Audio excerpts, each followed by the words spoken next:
সবাইকে স্বাগত জানিয়ে আজকের আলোচনায় আসবো। আজকে আমরা আলোচনা করব মূলত যে ডিফেক্টস অর ইমপারফেকশনস ইন ক্রিস্টাল, অর্থাৎ কেলাসে তোমরা যে আণবিক সজ্জাগুলো দেখছো সেই সজ্জার মধ্যে যদি কিছু আণবিক বা পারমাণবিক বিন্যাসের পরিবর্তন ঘটে তাহলে কি হয়, এই যে সম্ভাব্য তোমরা রাসায়নিক সংকেত প্রতিটি ইউনিট কোষ অনুযায়ী হিসাব করেছিলে কণার অবদান থেকে, সেগুলো পাল্টে যায়।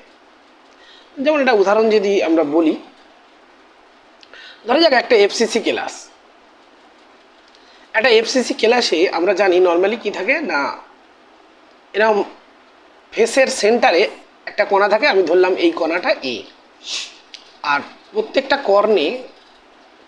কর্ণে আমার একটা করে কণা থাকে, সেটাকে আমি না ধরলাম বি। এখন অবভিয়াসলি এই ফেস সেন্টারের কিউবিক স্ট্রাকচারটা যদি আমি মানে কমপ্লিট করি, তাহলে এখানে এ কণার অবদান কত হবে না, টোটাল 6 ফেস, তাহলে 6 গুণিত প্রত্যেকটা ফেসে এইটার অবদান হয় হাফ ভেতরে হাফ বাইরে, তাহলে হাফ। তাহলে এখানে এর অবদান 3 আর বি এর কন্ট্রিবিউশন দেখো 1-এর 8 করে 8টা কর্নারে, আমার কত হচ্ছে না 1। তাহলে এখানে যদি আমি সংকেত বলি, যদি এ বি বলি, তাহলে এ যদি কন্ট্রিবিউশন হয় 3, তাহলে বি এর কন্ট্রিবিউশন 1, তাহলে প্রবাবল কেমিক্যাল ফর্মুলা A3B। এখন মনে করো দুটি অবস্থান থেকে বা 3টি অবস্থান থেকে এ কণা চলে গেল, বা কোনো একটি অবস্থান থেকে এ কণা চলে গেল, তাহলে এ কণার অবদান কিন্তু পাল্টে গেল। এখন আর 3 বলা যাবে না, তখন আমার হয়ে গেল 2.5, মানে 5/2। তাহলে তখন রেশিওটা কি হবে না, তখন রেশিওটা হবে 5/2:1, অর্থাৎ 5:2। এই যে কেমিক্যাল চেঞ্জ হচ্ছে, এই যে কেমিক্যাল ফর্মুলা ছিল A3B হয়ে গেল A5B2। এই চেঞ্জ হচ্ছে আমরা বলি স্টয়চিওমেট্রিক চেঞ্জ। যদি কোনো একটা কেলাস তার গঠন করার সময় যদি ধীরে ধীরে যদি গঠিত না হয়, খুব ধীরে ধীরে যদি না গঠিত হয়, তাহলে তার আণবিক বিন্যাসে কোনো একটি কণা হয়তো তার স্থান থেকে চলে গেল, অথবা কোনো কণাটা ওইখানে থেকে চলে গেল এই মাঝখানে হোল বা ফাঁকা জায়গায়, ভয়েডে, অর্থাৎ এ এবং বি কণাগুলির মাঝখানে কোনো একটা জায়গায় চলো। তাহলে কি হয়, যদি মাঝখানে চলে যায় তাহলে কোনো ঝামেলা নেই, কেন কেমিক্যাল ফর্মুলা চেঞ্জ হচ্ছে না, কেন ইউনিট সেলের মধ্যেই রয়ে যাচ্ছে।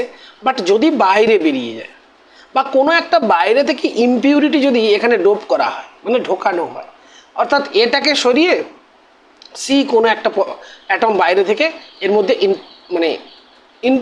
ভেতরে প্রবেশ করানো হলো, তাহলে কি হবে না, কেমিক্যাল ফর্মুলাটা চেঞ্জ হয়। এটাই আমি বলতে চাইছি। এবং এর জন্য যে ডিফেক্ট বা মানে ইলেকট্রনিক অ্যারেঞ্জমেন্টের যে ডিফেক্ট হবে, সেইটাকেই আমরা বলছি ইলেকট্রনিক ডিফেক্ট। সেটাকে আমরা বলছি কেলাস ত্রুটি, ক্রিস্টাল ডিফেক্ট। এখন এই ক্রিস্টাল ডিফেক্ট মূলত দু ধরনের হয়, একটা হচ্ছে ইলেকট্রনিক ডিফেক্ট আর একটা হচ্ছে অ্যাটমিক ডিফেক্ট। তো ইলেকট্রনিক ডিফেক্ট বলছে কোনো কেলাস থেকে যদি কোনো ইলেকট্রন বেরিয়ে গেলে কোনো একটা হোল তৈরি হয়, সেটা হচ্ছে ইলেকট্রনিক ডিফেক্ট। আমরা মূলত এখানে পয়েন্ট ডিফেক্ট নিয়ে আলোচনা করব। তো পয়েন্ট ডিফেক্ট মূলত পারমাণবিক ত্রুটির কারণে হয়। পরমাণুর কোনো নির্দিষ্ট জায়গা থেকে যদি সেই জায়গা থেকে সরে যায়, অন্য জায়গায় চলে যায়, তাহলে যে ডিফেক্টটা চলে আসে সেটা হচ্ছে পারমাণবিক ত্রুটি। বা অ্যারেঞ্জমেন্টটা যদি তার, যেমন আমরা দেখালাম এর বিন্যাস সেখানে না থেকে অন্য জায়গায় সরে গেল, ভেতরের ভয়েডে ঢুকে পড়লো, তাহলে তখন আরেক ধরনের ত্রুটি হচ্ছে। তা সেই ত্রুটিগুলো হচ্ছে পারমাণবিক ত্রুটি। কেন, পরমাণুর অবস্থার বিন্যাসগত কারণে যে ক্রিস্টালের মধ্যে একটা ডিফেক্ট আসছে। তো আমরা মূলত এখানে দুটো ত্রুটি নিয়ে আলোচনা করব, একটা হচ্ছে পয়েন্ট ডিফেক্ট আর একটা ল্যাটিস ডিফেক্ট। পয়েন্ট ডিফেক্ট কি না, বিন্দু ত্রুটি 3 প্রকার। পয়েন্ট ডিফেক্ট কি না, এই যে ক্রিস্টাল ল্যাটিসের যে বিভিন্ন পয়েন্ট আমরা বলি, একটুখানি দেখাই। ধরো এটা আমার ক্রিস্টাল ল্যাটিস, এরকম অসংখ্য ল্যাটিস আছে, আমি একটা ইউনিট সেল দিয়ে বোঝাই। প্রত্যেকটা ল্যাটিসের এইগুলো হচ্ছে কি আমার পয়েন্ট, এগুলোকে আমরা বলি পয়েন্ট। এখন এই পয়েন্টগুলো যদি কোনো কারণে কি হয়, তাদের ইলেকট্রনিক মানে তাদের যদি পারমাণবিক যে বিন্যাস, সেই পারমাণবিক বিন্যাসটা কি করছে, পরিবর্তন করে ফেলছে। চেঞ্জ করে ফেলছে, তখন কি হবে না, তখন এইগুলোকে কোণা বোঝাতে গেলে সবুজ যদি দিই, দেখো এইটা, এই জায়গাগুলো আমার পয়েন্ট থাকে, এই জন্য আমরা বলি কি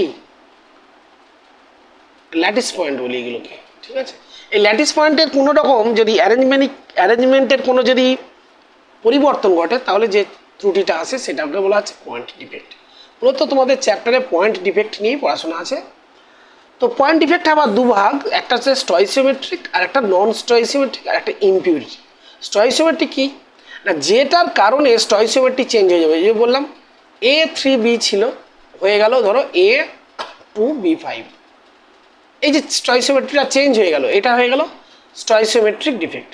নেক্সট স্টয়সিওমেট্রিক নন স্টয়সিওমেট্রিক ডিফেক্ট, মানে মনে করো ছিল আমার কোনো একটা ক্রিস্টাল ছিল মনে করো AB, রয়ে গেল AB, কিন্তু সেখানে একটা ইলেকট্রনিক অ্যারেঞ্জমেন্টের ডিফেক্ট হচ্ছে, কিন্তু কোনো স্টয়সিওমেট্রি চেঞ্জ হচ্ছে না।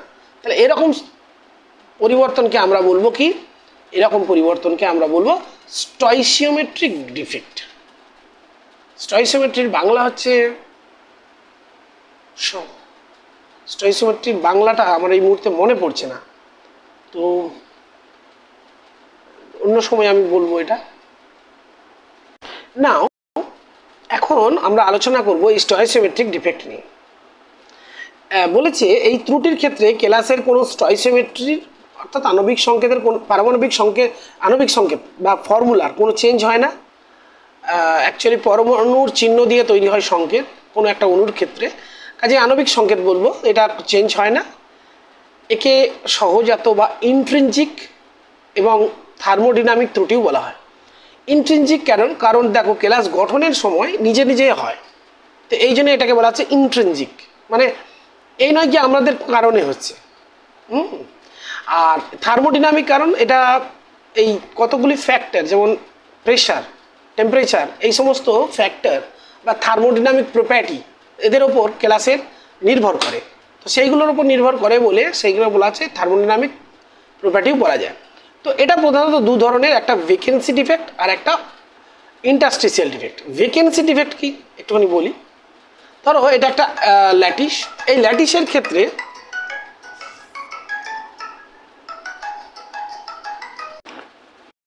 তো আমরা এই দুটো ত্রুটি নিয়ে আলোচনা করব। তো প্রথমে আমরা যেটা আলোচনা করব সেটা হচ্ছে এই যে দেখো ভ্যাকেন্সি ডিফেক্ট। ধরো এটা একটা ক্রিস্টাল ল্যাটিস, এই ক্রিস্টাল ল্যাটিসের মধ্যে এই জায়গা থেকে একটা অ্যাটম তার স্থান থেকে বেরিয়ে গেছে, ল্যাটিস থেকে বেরিয়ে গেছে। তাহলে এই ল্যাটিসটার মধ্যে এখন যেহেতু একটা কণা মিসিং, তাহলে এর কি আবার ডেনসিটিটা কম।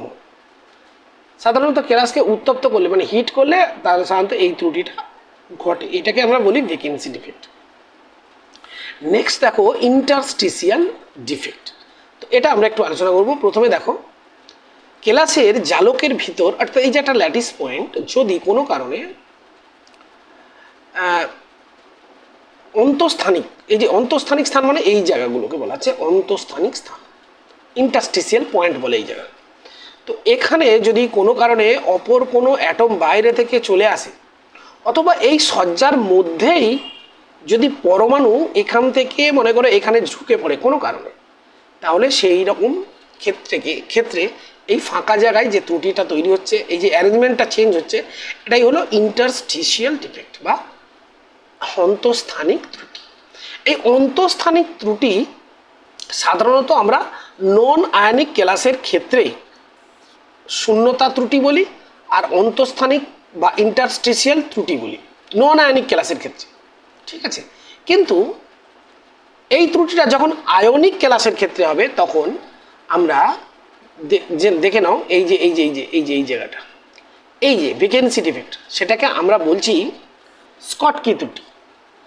আর আয়নিক মানে যদি ক্লাস হয়, তাহলে সেক্ষেত্রে যদি ইন্টারস্টিশিয়াল ত্রুটি হয়, তাহলে আমরা স্পেশাল নাম দিচ্ছি তার ফ্রেঙ্কেল ডিফেক্ট আয়নিক ক্লাসের ক্ষেত্রে।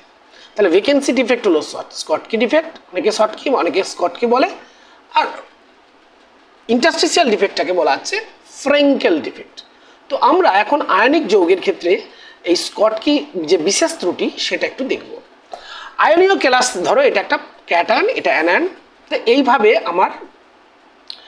আমি এই রেড কালার বলগুলোকে আমরা যদি বলি ক্যাটায়নিক পয়েন্ট, ল্যাটিস পয়েন্ট, তার এইগুলো হচ্ছে আমার অ্যানায়নিক ল্যাটিস পয়েন্ট। এখন ধরে যাক এই জায়গায় যে আমার অবভিয়াসলি ব্ল্যাক পয়েন্ট ছিল, তার মানে অ্যানায়ন, সেই অ্যানায়নটা এখান থেকে দেখো মিসিং হয়েছে, আবার এখান থেকে দেখো ক্যাটায়নটা মিসিং হয়েছে। তো এটাই বলা হচ্ছে যে আয়নীয় ক্লাসে যদি কোনো জালক বিন্দুতে একই সাথে ক্যাটায়ন বা অ্যানায়ন মিসিং হয়, তাহলে এই ধরনের যে ভ্যাকেন্সি ডিফেক্ট হচ্ছে একে বলা হচ্ছে স্কটকি ডিফেক্ট। ক্যাটায়ন এবং অ্যানায়ন সমান সংখ্যক থাকছে না, এখানে একটি এখানে একটি, অথবা দেখা যায় দুটি দুটি এরকম। কেলাসটি ফলে টোটাল তার তড়িৎ প্রসমতা বজায় থাকছে, মানে টোটাল চার্জ জিরোই থাকবে, কারণ যেহেতু একটা ক্যাটায়ন একটা অ্যানায়ন বেরিয়ে যাচ্ছে। কিন্তু টোটাল ল্যাটিস পয়েন্টে যেহেতু অ্যানায়ন এবং ক্যাটায়ন হারিয়ে যাচ্ছে, সেই জন্য টোটাল ক্রিস্টাল ডেনসিটি, সেটা ডেনসিটিটা কমে যাবে, তাই না? এখন কোঅর্ডিনেশন নাম্বার, আয়নগুলির নর্মালি কী হয়, এগুলোর কোঅর্ডিনেশন সাধারণত বেশি থাকে, সাধারণের থেকে বেশি থাকে বলেই এরকম ত্রুটি হয়। আর ক্যাটায়ন ও অ্যানায়নের আকার যখন সমান হয় তখন এরকম ত্রুটি হয়। একটু এক্সাম্পলগুলো মনে রাখবো, NaCl, KCl, সিজিয়াম ক্লোরাইড এবং পটাশিয়াম ব্রোমাইড ইত্যাদি। ওকে, তো এরপর আসছি ফ্রেঙ্কেল ডিফেক্ট বা ফ্রেঙ্কেল ত্রুটি। এখন ধরা যাক এটা একটা আমার ক্রিস্টাল ল্যাটিস, তো এই ক্রিস্টাল ল্যাটিসের মধ্যে এ পয়েন্টগুলো আমি যদি বলি ক্যাটায়ন, বি পয়েন্টগুলো আমার অ্যানায়ন। তো এখানে লক্ষ্য করো কি হচ্ছে না, ক্যাটায়ন যেহেতু তার আকারটা ছোট, কোনো কারণে ক্লাস গঠনের সময় সে কী করেছে, তার ফাঁকা জায়গায় ইন্টারস্টিসিয়াল সাইডে চলে গেছে, মানে রিপ্লেসড হয়ে গেছে। তাহলে টোটাল ডেনসিটি কি কমবে? নো, ডেনসিটি তো কমবে না, বাট অ্যারেঞ্জমেন্টটা চেঞ্জ হলো। এই রকম ডিফেক্ট, ইন্টারস্টিসিয়াল ডিফেক্ট, এটাকে বলা হচ্ছে আয়নের ক্ষেত্রে ফ্রেঙ্কেল ডিফেক্ট। কেন হয় না, সাধারণত যাদের সর্বাঙ্ক সংখ্যা কম থাকে, সর্বাঙ্ক সংখ্যা যখন নর্মালির থেকে কম থাকে তখন হয় ক্যাটায়ন ও অ্যানায়নের আকারের যদি পার্থক্য থাকে, অর্থাৎ ক্যাটায়নের আকার খুব ছোট, অ্যানায়নের আকার বড়, তাহলে ক্যাটায়নগুলো যে কোনো জায়গায় কী করবে, ঢুকে পড়তে পারবে। নেক্সট, ছোট আয়তনের আয়নীয় স্থান পরিবর্তন, ছোট আয়তনের আয়ন স্থান পরিবর্তন করে, আয়নগুলো যদি ছোট হয় আকারে। তো এরকম উদাহরণ হচ্ছে AgCl, AgBr, তারপরে জিঙ্ক সালফাইড, এইগুলো যেমন, কারণ জিঙ্ক দেখো সালফাইডের তুলনায় আকারে ছোট, বা সিলভার প্লাস এগুলো আকারে ছোট, এইগুলো। তো এইগুলো হলো আমার স্টয়সিওমেট্রিক ডিফেক্ট, অর্থাৎ এর মধ্য দিয়ে বা এর দ্বারা আমার স্টয়সিওমেট্রি কি হচ্ছে, চেঞ্জ হচ্ছে। কি স্টয়সিওমেট্রিক ডিফেক্ট কি বলবো, চেঞ্জ হচ্ছে না। আর নন স্টয়সিওমেট্রিক কখন বলবো, যখন কোনো স্টয়সিওমেট্রিক চেঞ্জ হবে না, সেটাকে বলবো নন স্টয়সিওমেট্রিক ডিফেক্ট। আবার বলছি, তোমরা কিন্তু ধরতে পারছো না আমি কি বললাম, যে আগেই কিন্তু আলোচনা করেছিলাম স্টয়সিওমেট্রিক ডিফেক্ট কাকে বলবো, যেখানে স্টয়সিওমেট্রিটা চেঞ্জ হবে। আবার বলে দিই তোমাদের একটু ক্লিয়ারিটির জন্য বলি, ধরো আমার কোনো একটা কেমিক্যাল ফর্মুলা ছিল AB একটা আয়নিক ক্রিস্টাল, সে কি করলো, একটা ডিফেক্টের কারণে হয়ে গেল A to B, তাহলে এটাকেই বলা হচ্ছে স্টয়সিওমেট্রিক ডিফেক্ট, অর্থাৎ কেমিক্যাল ফর্মুলা চেঞ্জ হবে, সেই জন্যই এটাকে বলা হচ্ছে স্টয়সিওমেট্রিক ডিফেক্ট। আর নন স্টয়সিওমেট্রিক ডিফেক্ট যেখানে চেঞ্জ হচ্ছে না, স্টয়সিওমেট্রির কোনো চেঞ্জ হচ্ছে না। তো এরকম আমরা মোটামুটি দুটি ডিফেক্ট দেখতে পেয়েছি, সেটা একটা হবে মেটাল এক্সেস ডিফেক্ট আর একটা হচ্ছে মেটাল ডেফিসিয়েন্সি ডিফেক্ট। তো এখানে কথার মধ্য দিয়ে দেখো পরিষ্কার বোঝা যাচ্ছে, যেক্ষেত্রে মেটালটা এক্সেস হবে, অর্থাৎ একটা ক্রিস্টাল ল্যাটিসে যখন মেটালটা অ্যানায়নের তুলনায় বেশি হবে, ক্যাটায়নটা অ্যানায়নের তুলনায় বেশি হবে, সেটা হচ্ছে মেটাল এক্সেস। আর মেটাল ডেফিসিয়েন্সি ডিফেক্ট কোনটা না, যেখানে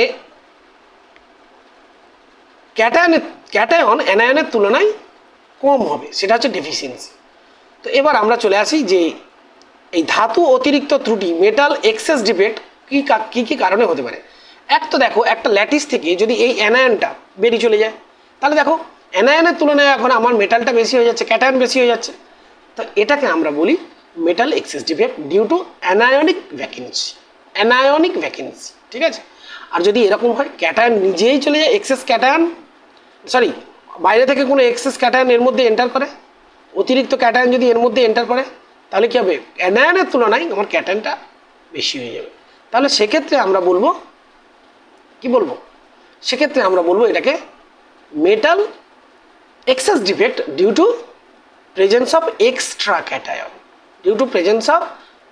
ক্যাটায়ন, দেখো প্রথমে এই উদাহরণটা আমরা নিয়ে নিই, যেখানে দেখা যাচ্ছে যে অ্যানায়ন তার জায়গা ছেড়ে বেরিয়ে চলে যাচ্ছে, ফলে মেটাল এক্সেস ডিফেক্টটা হচ্ছে। সেই রকম একটা উদাহরণ NaCl। এখানে Cl মাইনাস আয়ন কি করলো না, যদি কোনো কারণে ধরো তার আশেপাশে যদি সোডিয়াম বাষ্প থাকে, সে কি করে তার বাইরে ব্যাপিত হয় বা ব্যাপন প্রক্রিয়ায় তার ক্রিস্টালের যে আউটার সারফেসে আসে এবং Cl মাইনাসের সঙ্গে যুক্ত হয়। একটা ইলেকট্রন কিন্তু লিভ করে, সেই ইলেকট্রনটা এই জায়গায় চলে আসে, একটা ইলেকট্রন এখানে ছেড়ে দিল, দিয়ে ও Na প্লাস আর Cl মাইনাসের সঙ্গে বাইরে যুক্ত হয়ে গেল। তো এখানে আমার মেটালটা আছে কিন্তু কি নেই, Cl মাইনাস অ্যানায়ন নেই, এবং কিন্তু ইলেকট্রনটা আছে। এই ইলেকট্রনটা যদি বাইরে থেকে শক্তি সংগ্রহ করে উত্তেজিত হয় তাহলে বিভিন্ন কালার দেয়। সেই কারণেই সোডিয়াম বাষ্পের উপস্থিতিতে সোডিয়াম ক্লোরাইড যদিও বর্ণহীন কিন্তু একটু হলুদ বর্ণের কালার সৃষ্টি করে। এই সেন্টারটার নাম দেওয়া হচ্ছে ফারভে সেন্টার বা এফ সেন্টার, ফারভে FARVE ফারভে সেন্টার। তো একইভাবে দেখো, যদি এরকম হয়, ধরা যাক এই অ্যানায়নিক পজিশন থেকে অক্সিজেন বেরিয়ে চলে গেল, লিভিং জিঙ্ক, তাহলে জিঙ্কটা আমার কি হচ্ছে, এক্সট্রা রয়ে যাচ্ছে, অক্সিজেন চলে যাচ্ছে। আর জিঙ্কটা কি করলো, তার জায়গাটা ছেড়ে কি করলো, ইন্টারস্টিসিয়াল পয়েন্টে চলে এলো, যেহেতু আকারে ছোট। তো এই রকম যদি কারণ ঘটে তাহলে সেক্ষেত্রে আমরা বলবো কি তৈরি হচ্ছে না, metal excess defect due to presence of extra cation. এখানে এক্সট্রা হয়ে যাচ্ছে, জিঙ্কটা রয়ে যাচ্ছে, অক্সিজেন বেরিয়ে গেছে কিন্তু ও বেরোতে পারছে না, তাই ও এক্সট্রা হচ্ছে। সেই জন্য এটাকে বলা হচ্ছে metal excess defect due to presence of extra cation. এরপর চলে আসি metal deficiency defect. Metal deficiency defect কি না, ধরা যাক কোনো আয়নীয় ক্লাসে কোনো জালক বিন্দু, এগুলো সব জালক বিন্দু, ক্যাটায়ন না থাকায়, যদি ক্যাটায়ন না থাকে, ক্যাটায়ন শূন্য, কিন্তু ক্যাটায়ন চলে যাওয়ার সময় ক্যাটায়ন কোনো কারণে ধরো মিসিং হচ্ছে, তাহলে ক্যাটায়ন যদি মিসিং হয়, টোটাল তড়িৎ প্রসঙ্গতা বজায় রাখার জন্য কি করবে না, এই পাশের কোনো একটা ক্যাটায়ন কি করলো, এক্সট্রা জারণ সংখ্যা ধারণ করলো। একটা উদাহরণ দিয়ে আমরা বলি, ধরো Fe2+, এ কি করলো, মনে করো এর জায়গা থেকে বেরিয়ে যাচ্ছে, পাশের Fe2+কে কি করলো, পাশের দুটো Fe2+কে কি করলো না, একে বললো এর থেকে একটা ইলেকট্রন নিয়ে চলে গেল, আর এর থেকে একটা ইলেকট্রন নিয়ে চলে গেল, তাহলে এ কি হবে, 2+টা 3+ হবে, আর এও কি হবে, 2+টা 3+ হবে। তার মানে পাশের দুটো ক্যাটায়ন কি হয়ে গেল, Fe3+ হয়ে গেল। তাহলে কি টোটাল চার্জ +2 এক্সট্রা বাড়লো ও চলে যাওয়ার জন্য, তাহলে তড়িৎ প্রসমতা আমার বজায় থাকলো। তাহলে মোদ্দা কথা, একটা আয়ন বেরোলো কিন্তু আমার দুটো ক্যাটায়ন এক্সট্রা চার্জ পেলো। তো এরকম যদি অবস্থা ঘটে যেখানে ক্যাটায়ন নিজেই হারাচ্ছে, তাহলে ক্যাটায়নের মানে যে ডেনসিটি কমবে, তাহলে মেটাল ডেফিসিয়েন্সি ঘটবে। তো এই কারণেই অ্যাকচুয়ালি স্টয়সিওমেট্রিক যে ডিফেক্টটা হয়, এবং